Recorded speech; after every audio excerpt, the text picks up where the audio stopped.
Well, hello, my name's Ali Hamidi, and for this exclusive video on the Corda website, I'm fishing and filming in Holland for the very first time. We're on a typical lake that's around Holland and Europe, a deep pool, a public lake full of carp. But the beauty of this is I'm going to be using a method that a lot of you probably haven't used in your fishing, especially in Holland. I'm going to be using zig rigs. So the idea is going to be to show you exactly how to use it, how to get the best from it, the baits, the rigs, everything you're going to need to start putting fish on the bank using zigs. As you can see, it's been a really successful day. So I'm going to put this fish back and hopefully you'll enjoy the film.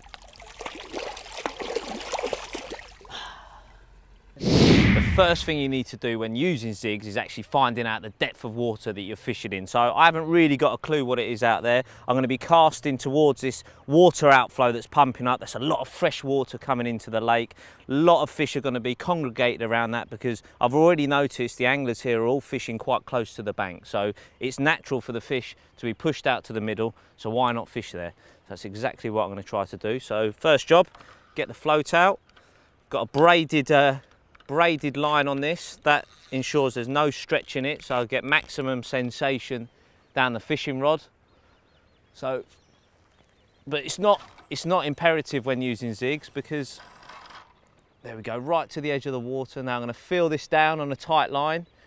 I can almost feel this really deep. There we go. So a nice firm sandy bottom, because I just felt it hit the bottom quite hard. And then literally I'm just going to pull it away a little bit, and then quite simply tighten up to the lead so I know the float is on the bottom of the lake.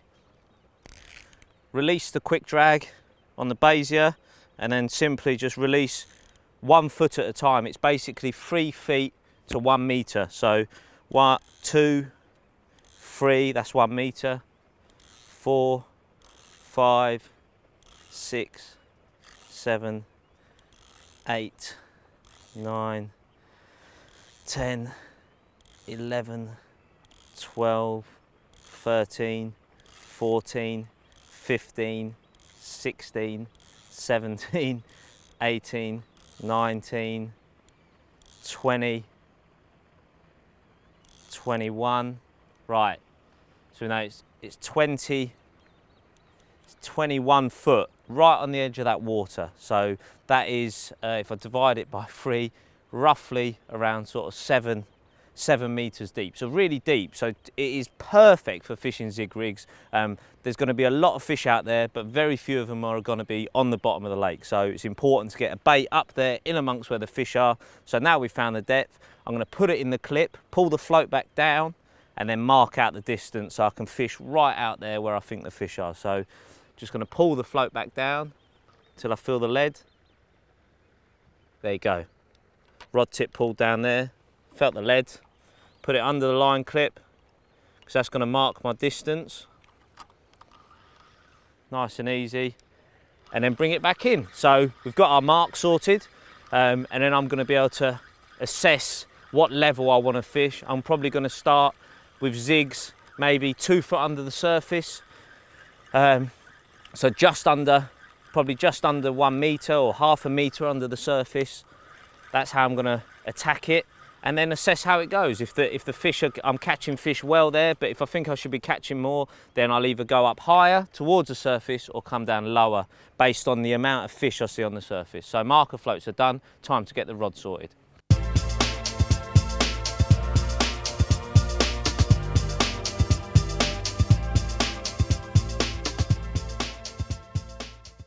Right, the time has come now to put the rig out. So let's show you the zig rig itself, because I know a lot of people in Europe don't like to use them. They haven't got a lot of confidence in them, but it really is a simple and brilliantly effective method. So firstly, the rig couldn't be simpler. That is actually, believe it or not, a piece of yellow foam and some black foam underneath it. Now, it looks red. The reason it is red is I've actually added a little bit of goo and I've left it just to sort of settle in the sun, and that dries onto the foam on the outside, so it gives me a longer release time. If I just put it on wet before casting, it will all dissipate within maybe 10 minutes, it's all gone. But drying it on will make sure it's leaking off for up to 30, even 40 minutes, okay? The longer you dry it, the more you put on, the longer it will leak off. So 2 bits of foam, just a small amount. The black is actually for the silhouette. As the fish come underneath it and look up, it silhouettes against the skyline, so you get the colour that way. When they swim over the top of it, they see the colour, which is the yellow or the red in this case, looking down. So you've got it working both ways. That's why I've got 2 colours. The actual rig is really simple. Just a loop in the end and then a knotless knot, nice and tight to a size 10 mixer hook. It's really important to have a tight hair, because when fish are coming in over zigs, they'll often snatch at the bait. If you've got a long hair, they could take the bait and no hook goes in their mouth. So keeping it all nice and tight, and just there, have a look, a small piece of silicone. That just keeps everything nice and streamlined, leaving the eye of the hook. With this sort of 8-pound cruiser control mono, it could leave the eye quite acutely. That closes the gape up. What I'm trying to do is have the gape as open as possible. So that little bit of silicone, which is 0.75 mil, that just makes sure everything leaves nice and straight. And here I've got literally 6 meters of cruiser control down to just a very simple inline system. This is a 3-ounce distance with an anti-tangle sleeve pushed over the swivel. What that does is it actually helps to kick the zig away, okay, because it's a long bit of hook link and people will often worry about casting it, but I simply cast it exactly like I do a normal fishing rig, but this anti-tangle sleeve just helps to push that hook link away, and it's fishing tangle free every time.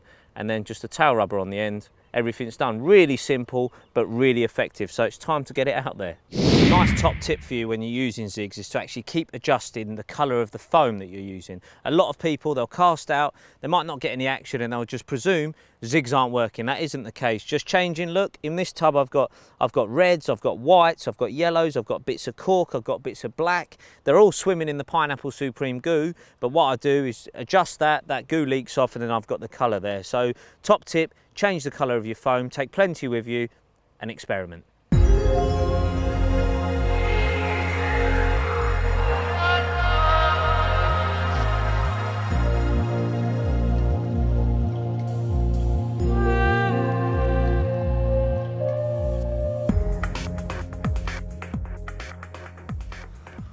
Well, the rods have been out for a little while, about 25 minutes, and it's roared off. It's taken a little while to get that cloudy spod mix into the area, just to get the fish excited.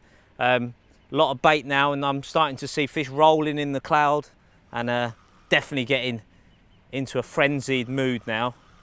And this is literally about ½ metre under the surface. I'm going to bring my old mate Ernesto in to do the honours with the net, if we get it that close. Come on, Ernesto, get out of that shade. There's clearly a little snag or something under the rod here. They definitely, once they come close, they seem to like this area. Tell you what, they don't fight here, really do pull all the way to the net. Absolutely, like, tear around. They have so much energy in this weather. Get in that net. Yes, well done, Ernesto. Woo! My first Dutch carp on camera. Very good, mate. Well, have a look at this. A lovely double figure Dutch mirror carp taking on those zigs. So what I'm going to do now is show you the spod mix. I bet you're dying to see exactly what's in it and how I put it together. So put this one back and have a look at that. Right, time to show you that spod mix. Here we go. So in here, the first thing you do is actually put in a bit of Hinder's nut sludge. I put probably about 2 or 3 pints at the bottom of the bucket first, then some tiger nut meal. Tiger nut meal is brilliant at making a cloud, and that's what you're trying to achieve, a real cloudy mix that's going to hold in the water column and get fish coming into it. Once I put in, again, probably about 2 pints of tiger nut meal, I then add some of the mainline Cloud 9. That's again a really lovely, milky powder that goes in there that really works nicely. Then some activated hemp mix. Again, that sort of moves around a little bit in the water, okay? It shoots around, just giving it a bit of activity in the water column. And then some hemp, a nice, probably again a pint of hemp, that chili hemp, nice and salty. I put it in there, and again, The hemp tends to dry out in this, so you get bits that float, some that sink, some that hover around. Again, that's really, really important.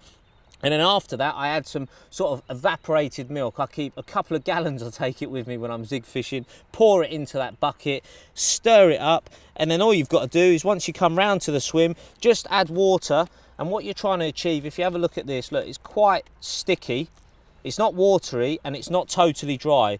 The drier you make it, the higher it will hold up in the water. The more wet it gets, the quicker it will sink. I like it sort of a medium consistency, so it hangs around in that sort of foot below the surface down to maybe 2 meters. It'll be holding around there and it'll keep them really activated and interested in the area. And when that dries off, just add a little bit more water. And basically, just before I put it out there, really simple, spod goes in, like that. Put a bit in there, show you what I do, into that.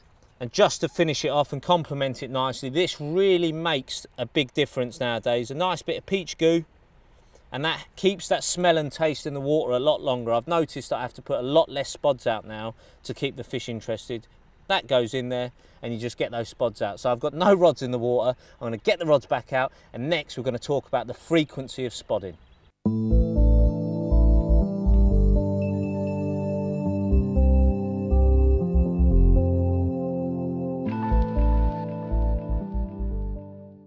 Well, got the rod straight back out, a few spods over the top, and that's really important. You know, when you get a fish in the net, it's always good to get the spod out first to keep the fish there. So I recommend maybe when you start the session, put about 7 spods out over the zigs. That's normally my starting point. 7 spods of that cloudy soup into the area.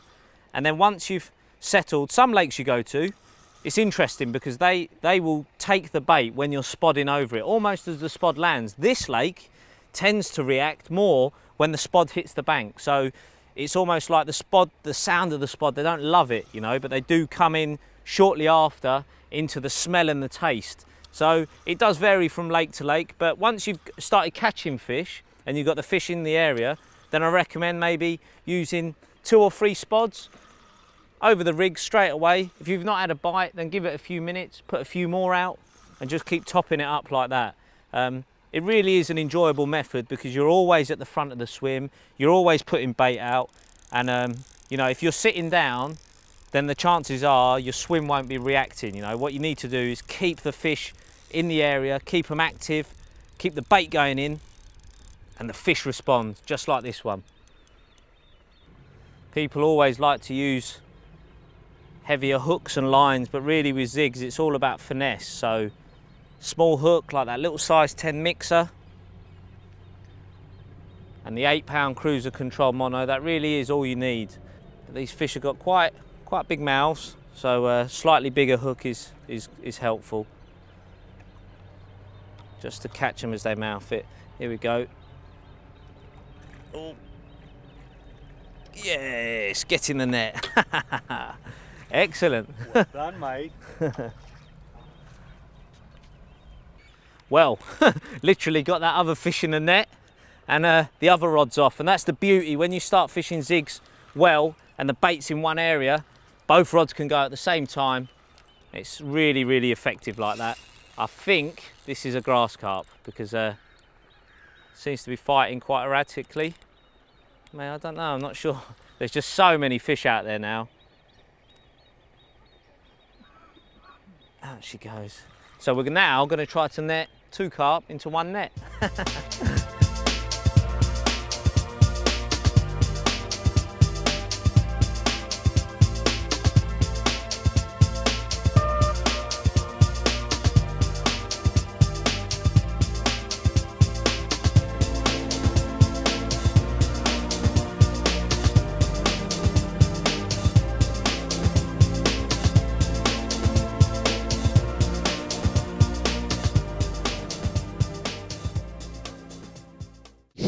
Well, there you go, 2 pretty much at once. We've put the smaller one back, but I tell you what, this one's got a bit of size to it.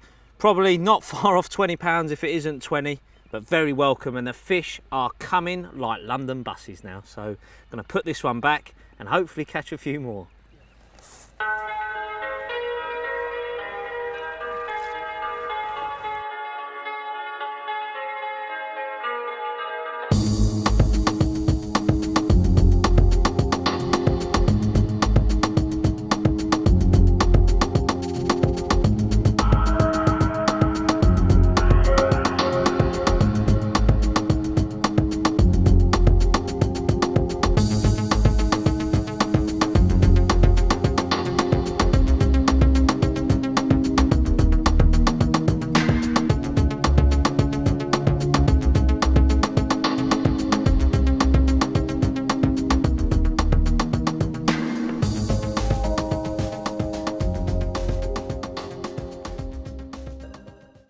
Well, there you go, another sprightly touch mirror carp, and to be honest, we've lost count of how many fish we've had, and I'm absolutely shattered. I've really enjoyed myself, and it just goes to show if you get on them zigs and do exactly what I've shown you today, you can be enjoying action just like this. Thanks for watching.